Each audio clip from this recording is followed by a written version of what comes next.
Hello folks, my name's Lee Townsend and welcome back to my YouTube channel. Today's video is going to be an acoustic guitar tutorial of the Incubus song Drive. Now, I covered this song on my channel last week and it was really well received by you guys. I got lots of nice comments and a few people hinted at the fact that they've tried to play this song in the past, but they could never find a decent tab for it. So I thought I'd jump on here today and teach you how to play it, because it's been ages since I made a tutorial here on the channel. So if you're new here and you're interested in guitar and music related content on YouTube, please consider subscribing if you haven't already. Really helps the channel out and it helps you to see my weekly videos when I post them. If you've got any questions or anything like that, you can always leave them in the comment section down below. I try to answer all the questions that I get on my videos. So without further ado, let's jump into this tutorial.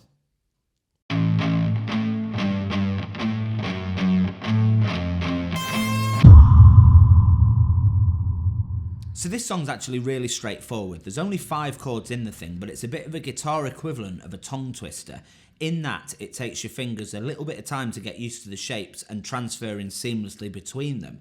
But obviously that's going to take repetition, it's going to take practice, it's going to take playing the song over a lot of times to get your fingers used to making these changes. And that's true with learning to play the guitar in general.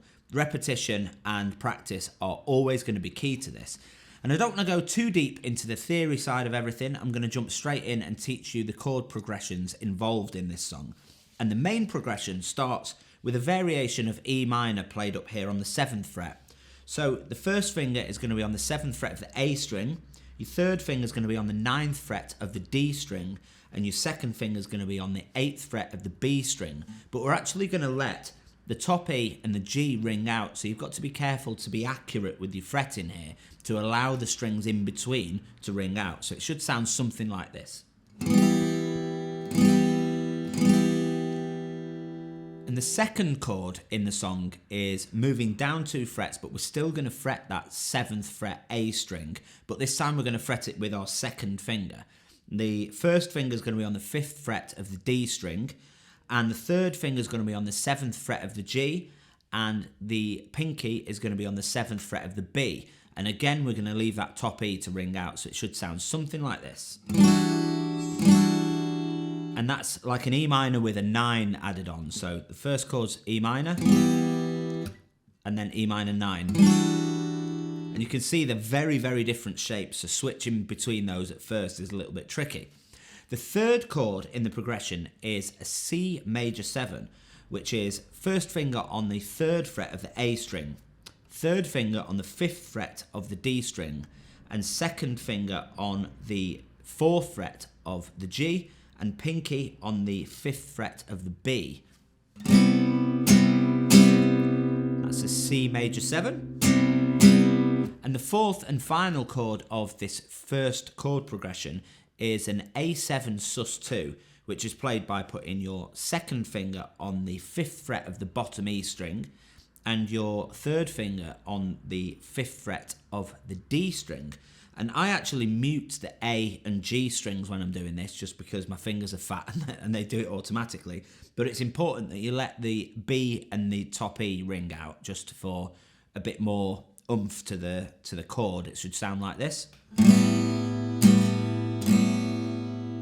And the strumming pattern of this is just finding the groove. I always say with strumming patterns, I don't think there should be a down, up, down, up. It shouldn't be a PlayStation cheat. It should be just finding the groove. So it's like a...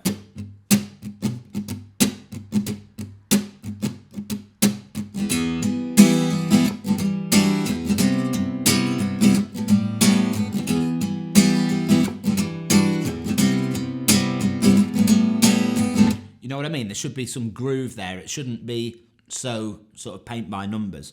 Always finding that rhythm with this hand. A lot of people, when they start to play the guitar, they assume that the fretting hand is the difficult bit. It's not. It's the getting that rhythm that makes it sound funky. It makes it feel like it's second nature to you. So the second part of the song, the pre-chorus, the second chord progression, we could say, starts with the same chord as the third chord of the main progression, that C major 7. So it's just to an A7, which is bog standard A7, open A7 chord. So your first finger should be on the 2nd fret of the D string, and your second finger should be on the 2nd fret of the B, and everything's ringing out apart from the bottom E.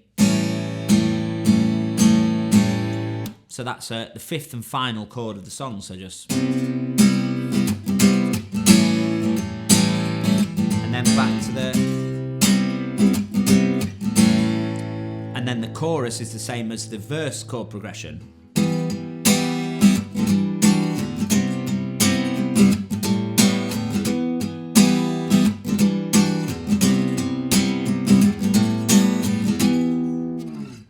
So as you can see, that chord progression is fairly tricky. The shapes are so different from one another. They're not difficult shapes to play by any stretch of the imagination, but they're just so different from one another.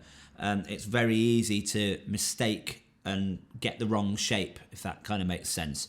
But I think this is a really, really good chord progression to use as an exercise to get used to tricky chord changes, especially if you're just starting out. I would definitely use this as one of those exercises, and it's a beautiful sounding chord progression as well. It's a great one to play. It's a great campfire song, let's say, a great one to play just at parties or whatever. It's a song that everyone recognises, and it's a popular one. You guys liked it when I covered it last week, so I thought I'd jump on here and show you how to play it. So that's all for this video. It's short and sweet, just a quick tutorial. If you've enjoyed it, as I said before, leave a thumbs up. If you've got any questions, you can leave them in the comments section down below. And if you haven't already, and you're interested in guitar and music related content here on YouTube, please consider subscribing to the channel by hitting the subscribe link down below. It costs you nothing to do, really helps the channel out, and it'll allow you to see when I post new videos. I post every Wednesday without fail. So until next week, thanks for watching, and I'll see you in the next one. Bye bye.